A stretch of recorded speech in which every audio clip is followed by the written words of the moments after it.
Welcome to Pelly Health's Pelvic Power Hour. I'm Kirsten, and Helen is my co-founder of Pelly Health. We're here to demystify pelvic health, break the silence, and get real about your pelvic floor.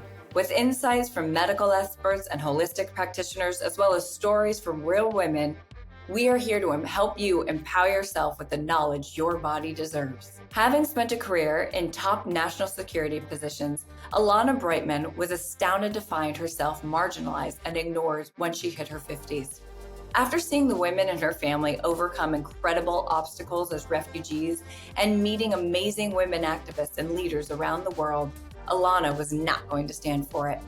She created a unique way to celebrate badass older women using the comic book format. Today, Elana is working to foster conversations about what it really means to grow older, to encounter the challenges of menopause, and to create a community that helps each of us blossom despite society's outdated notions. Today, she joins us to explore, from outlooked to influential, the power shift for women in midlife. Hi, we are so excited today to welcome Elana Broitman to the Pelly Health Pelvic Power Hour, the author of Holy Menopause. I cannot wait to dive in. So Elana, let's jump right into the interview. You've had an incredible career in national security, a field that's known for its high stakes and intense environment.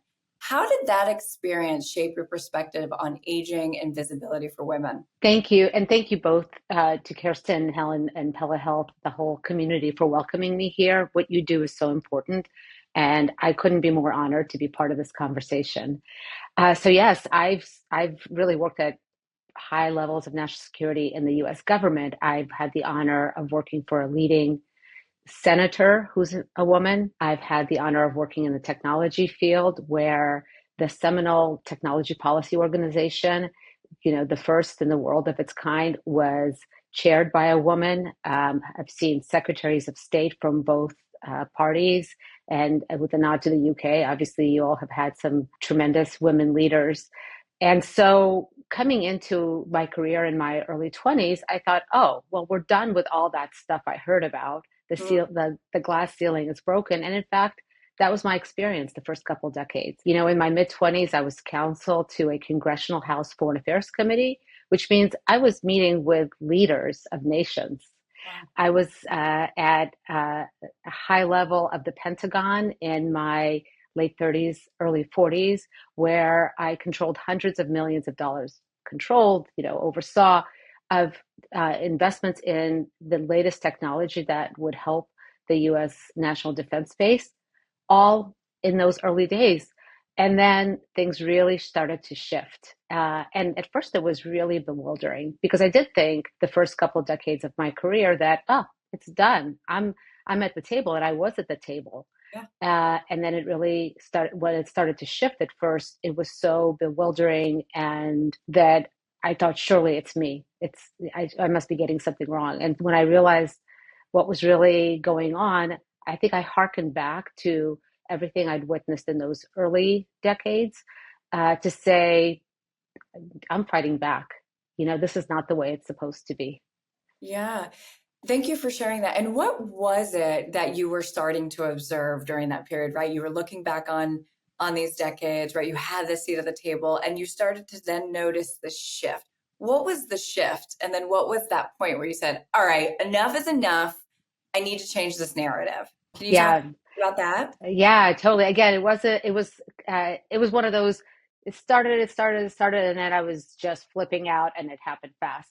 And the way it started was being ignored or being voiced over Mm, by, and at the literal in the literal boardroom by men with half my experience. Some of them reporting to me, and it was bewildering for sure. And I thought, why what's happening? Did I not say that the right way? Surely it's me. And then as I was going for a few executive director level positions, I was getting the advice, appallingly but unfortunately realistically, that I should try to take dates out of my resume in order to be taken seriously.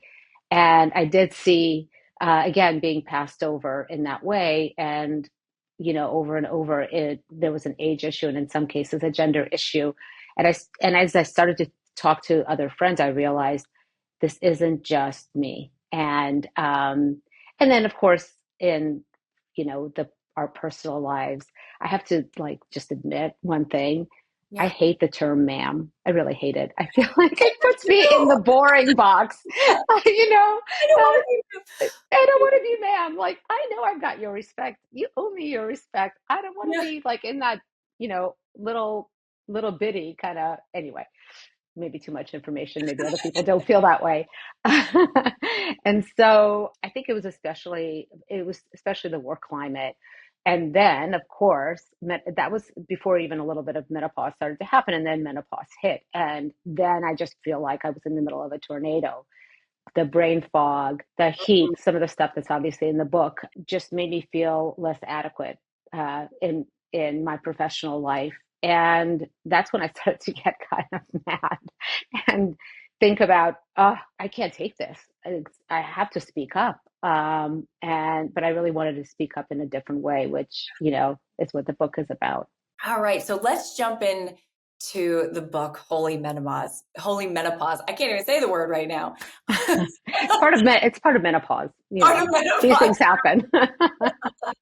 So let's talk about Holy Menopause. It's a fresh and hilarious take on midlife and menopause. It's written as a comic book with these incredible illustrations, and it's truly unique. I mean, obviously, we see a lot from Pelly Health, but this is something that's come out that's very different. And so, can you tell us a little bit more about your book and what inspired you to tell the story this way? Why a comic book? Thanks. It makes me smile just to think about it. In addition to my national security work, I've always drawn and painted my entire life. And in fact, I always try to figure out, am I this, am I that? And I finally realized with age, I can be it all. So when I got frustrated, I started drawing and actually created a little painting of basically a Wonder Woman with wrinkles and a little bit of sag, because that's what I was feeling, because I think almost in color. And that wasn't enough. And it led me to start thinking about this as maybe a bigger project. And then I thought, why not be a little subversive? Because, when you think about a comic book, which I like comic books, but they're really associated with young men. And of course, young women also like them. But it's, we've always thought of that. And I thought, why not use the ultimate male piece of art to tell an older female story? And maybe that'll open up more. I mean, first it was just fun, to be honest. I wasn't being overly intellectual, but then I started thinking more and more about how many minds this could open. And in fact, I've had an example where a colleague of mine, who's a man in his 50s, read it. And then I know his wife, and his wife happened to tell me at a Christmas party that, oh, he picked up on a couple of things in the book that I've been telling him about. And I said, it's only because it's a comic book. He's been trained from like the age of 12. Anyway, so that's really how I went there. And then kind of the final piece, you could see when you get it, it's totally luscious Barbie-like colors, right? Beautiful. And part of it is that I just love a certain 80s vibe. And part of it is that I wanted it to be celebratory. I really believe in honey over vinegar, or whatever, version of it your grandmother tells you. And I wanted it to be telling the truth about our experience, but also celebrating our experience, because isn't getting more powerful and wise a wonderful, wonderful thing? Absolutely. And I have to tell you, as I was kind of the girl on the other side when I was growing up, I loved comic books. So seeing this come out, I was like, oh my gosh, this is fantastic. A great way to tell the story. So without giving away too much, your protagonist Mina gains superpowers from menopause. And there's a point in the book where the main character is mass multitasking, long days at work, laundry. She's talking to her son, what's for dinner? Like doing all of these things that women are doing every day, all day long, 365 days a year. And so it's something that so many of us relate to. So, in your opinion, what real life superpowers do you think menopause and aging give women? Well, let's start with the multitasking piece, which don't we all do that all the time? And I have something to say about that, which is my husband would actually say that's my superpower. And what I will say back is, no, honey, you have that superpower too. You just have to exercise it. Ha, So it is a superpower, but I don't want to give up on the men in our lives doing it too. right. And the superpower she actually gains, and for me, this was such a journey that I grabbed, is the superpower that exists in all of us. What I hope I said with the book is, there isn't a magic elixir out there that then transforms us into owning something new. The Mm, elixir is something that allows us to access something we have. Each one of us has those superpowers. Now, society across the world really has told us that as girls, as women, we have to be accommodating, and I think yeah. that teaches us to put our superpowers at the back of our minds, because we're always so worried about doing everything to just make things work, and the multitasking and everybody else. So one thing I'm trying to say is, whatever your superpower is, it's in you, and really try to give yourself the space to access it. What I think is a bit of a generic or universal superpower, really, that comes with age, is the don't give an F superpower. I'll keep it G rated. As you know, I will give away a little bit. It's she goes invisible, and truly, so many of us are feeling invisible. I think that there's a silver lining, because when nobody is watching you, you can stop caring so much about what people might say, and grabbing the adventure you really want to live, grabbing the intuition you already have, is a superpower combined with wisdom that I think is universal to us as we age, and in particular as women. And that's the gift I'm trying to give with this book, is that you got it. You got it, girl. Yeah, I want to touch on the invisibility piece a little bit more. And your book obviously really shows that how that can be a superpower. But I want to go back to your experience a little bit and, talk about what that's been like and how, if you were going to give advice to people who might be feeling, women who might be feeling invisible right now, how do they fight back against it? Or how do they embrace it to manifest it in the direction that they want it to go? I certainly don't have the answers for everybody. Right. I do believe that there are ways that we could take back a lot of these things from the world, and try to learn how not to allow the world to get into our head and command how we think about ourselves and our powers, to try to really take it back. And that is not easy. And so many women come from different walks of life and economic circumstances and that sort of thing, and can have less space for themselves to do that. But one piece is to really understand how wise and intuitive and capable you are. Number two, understand that when you do get that invisibility shrug off, it's as much about them as about anything else. It's not about you. Some of this is advice we got from our mothers in kindergarten, right? Like the bully Right. in the playground. Yeah. It's still so true. Yeah. And then something I've really experienced recently, and is the importance of friends, particularly girlfriends. I'll give a little anecdote. It's a bit of a like an invisibility. I turned to a really, really dear old friend, a guy who I've known for over 40 years, to look at something for me and give me his review. And he sent back a review that he actually thought was really nice, that really minimized my work. And my first reaction was to reread it 3 times, because Hmm. surely I got it wrong. Right. Then to go back to my request, then to go think about my work product, Hmm. and finally to still sit with that intuition that I just got totally othered. But what it really took was that I talked to a girlfriend of mine, and she looked at it quickly and said, no, sister, you just got gaslighted. And the fact that I've been going through this journey and nevertheless I allowed it to happen to me, what we really need is that community, right? I mean, there's so many iterations of it takes a village, but it continues to take a village to prop yourself up. Yeah. Yeah. I think you're so right about having kind of for lack of a better word, a tribe around you to really sometimes when we don't see ourselves, we need that sounding board to help us see again and to say, right, to be that voice of truth and to re-empower you and reignite you. So it's so beautiful that you were able to go and reconnect with a friend and have a very different perspective. And you're like, you're right.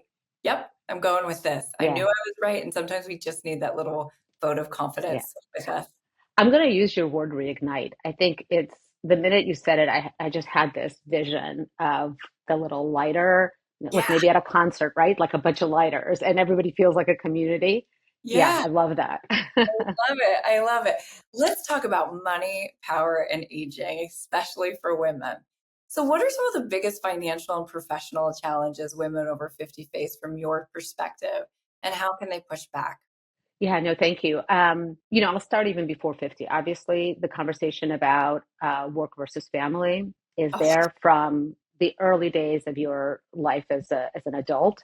And so that's really challenging. And then when you think about it, women go in their life, there are the years when they might decide to have children alone or with a partner. That creates challenges. It just is not creating the same challenges for men in any culture, virtually in any family. There are obviously some exceptions. So that's a big challenge. And then fast forward to the 50s and menopause. I mean, one, you're being put out to pasture a bit because we live in the US and many other countries in an ageist society where, God forbid, you might actually let your gray show because that might mean that you're no longer working hard, you're no longer as attractive, you're no longer you might have only a few years. I mean, all these assumptions about who you are and your energy level.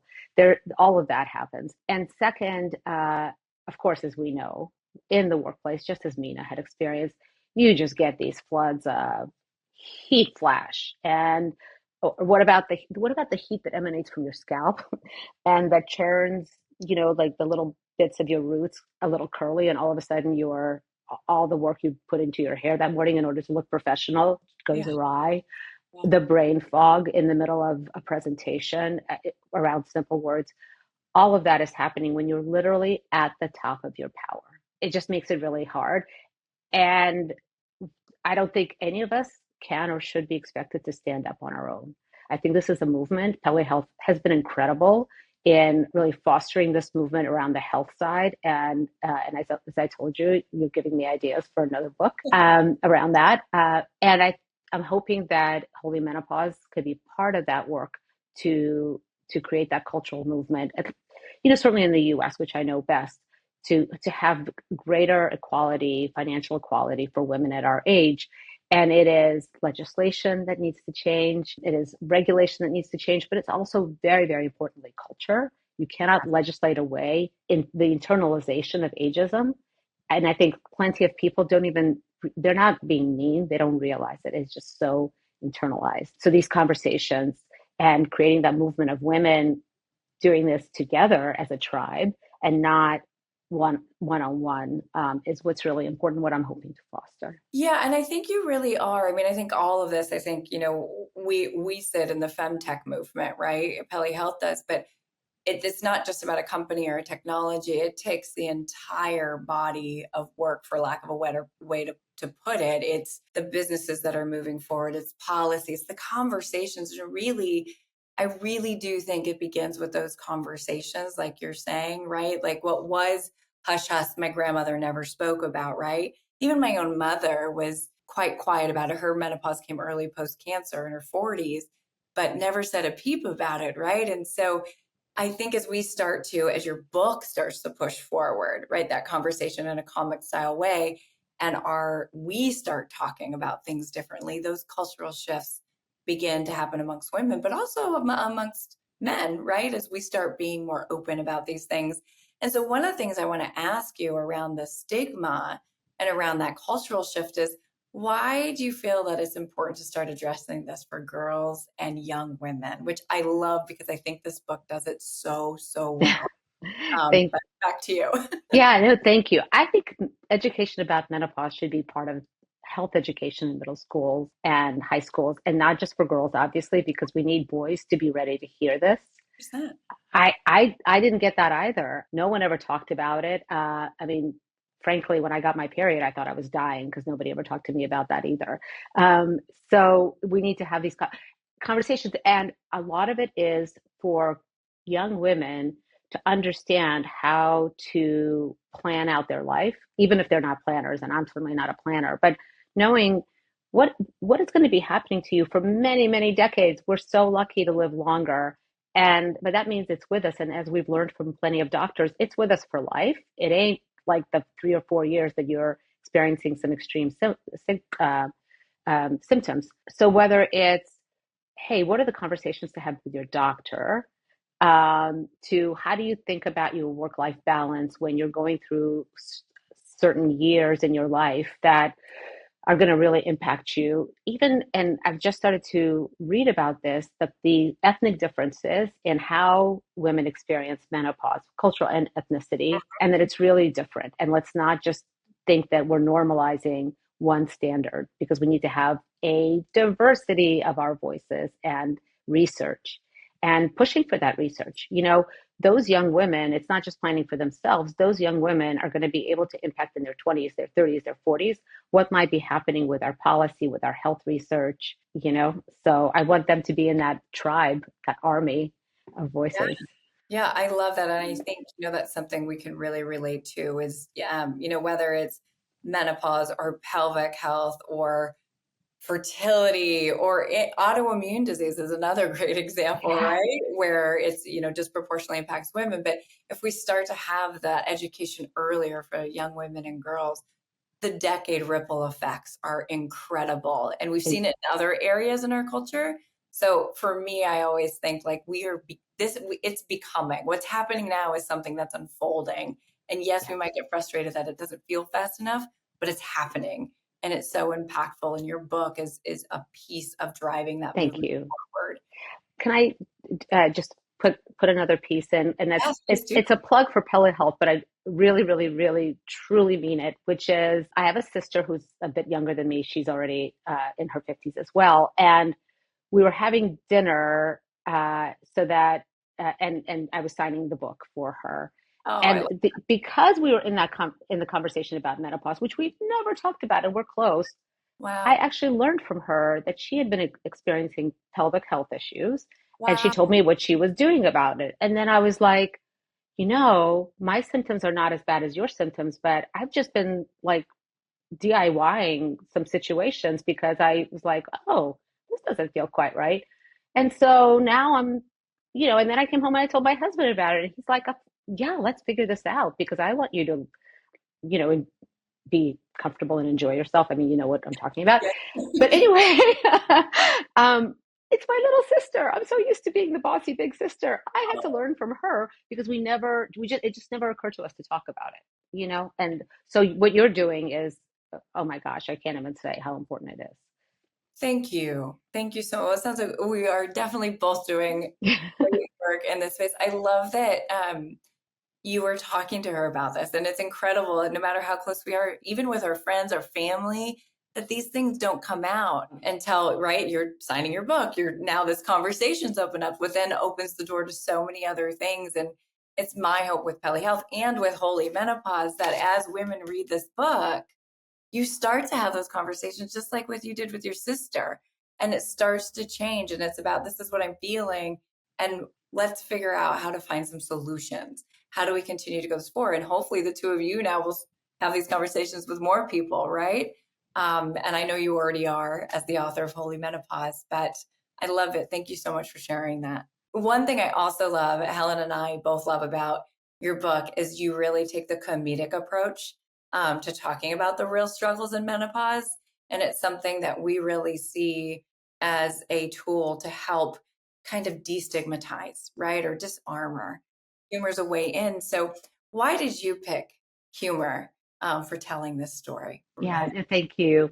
Well, I'll start actually with anybody picking up the book might get confused by the book is authored on Oh, the cover by Bunny Ganapolskaya, and that's like the first part of the humor, right?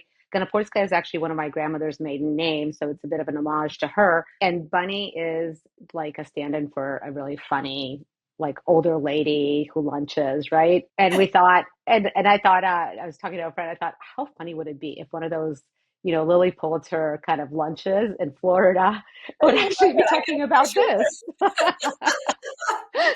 So it makes me laugh. I mean, fundamentally, it's the honey over vinegar approach, and I think it'll draw more conversations out. And as women, if when we write something really serious and complain about it, we're so often just seen as that angry lady, and nobody wants to listen. And it's happened so much more to women than men. We know that. So I definitely didn't want to go that route. I just really wanted to open eyes and ears. And I also feel like humor is an empowering feature. Like it is kind of a power in itself because if I can laugh about it, I don't own what you're trying to do to me. You own it, and I just see it in perspective. So I hope that the book helps anybody who's looking at it remember to do that in their own situations. Well, it's so interesting. My mother read this book recently. I've shared it with her, and it was so incredible. She was giggling while she was reading it. And again, this is someone who just didn't talk about menopause. So to see that impact, and she opened up for the first time, telling me, "Oh yeah, this is so true. I remember when." Right. So I think this book has so much power to create those conversations, but also to kind of let people release what might feel heavy, to then invite a different perspective. And I love the way you've done this. It's just Thank incredible. you. I can't wait for more people to read about it. Thank you. And if your audience is picking up the book, let me make a quick recommendation. One of the things I did in creating the story is I took about 10 girlfriends my age out for drinks. And, second round in, we were so giggly and sharing stories, and I asked for their permission to use them. So some of the things that happen in the book are their stories as well as mine. And I do think that is it's very comforting, and you leave with something more than you came with. So if you are getting the book, why don't you get a couple of girlfriends who also got the book and get together, whether it's over a manicure, a tea, or a drink. I think it's actually really helpful to do it that way. I think so too. I love that. I love that piece of advice. Where can people get your book? Well, thank you for that question. If you go to Amazon and look, there are a lot of menopausal books. Holy Menopause, Bunny, because you'll never remember the last name, is you'll come up with it and you'll see the beautiful bright pink cover. You can also contact me on my Instagram, Superheroines of a Certain Age. I'm trying to set up a TikTok channel where you'll be able to shop. And I mean, I hate to say it, but my young daughter is trying to help me because I keep screwing up. And then starting to show up in a few stores. If you're in New York City, go to Chase the Fox. It's already there. Thank you. Fantastic. This is so fantastic. And we will include it in the show notes as well. I have one last question for you. You are extremely successful in your career. You are a woman who has shared your experience and your journey through menopause through your book. You're an author. And you're a mother. And so what is one piece of advice you could give to women that are approaching midlife, maybe trying to juggle the family and all of it, also their career, and they may be beginning to transition through menopause, and they might be feeling uncertain a little bit about what's ahead? What would your piece of advice Thank you. Really, really trust your intuition. When you're feeling like you're being othered, when you're feeling like it just got too hot to be in that, follow it. You have to give yourself space because no one else will, even if they love you. Just do it. And then I'll just add a second piece, communicate with people in your life who you trust, who you know are there for you because be? they need to support you, and communicate with your friends, girlfriends and allied friends, because I love your language. It does really take a tribe. Beautiful. Thank you so much for being here with us today. Thank you.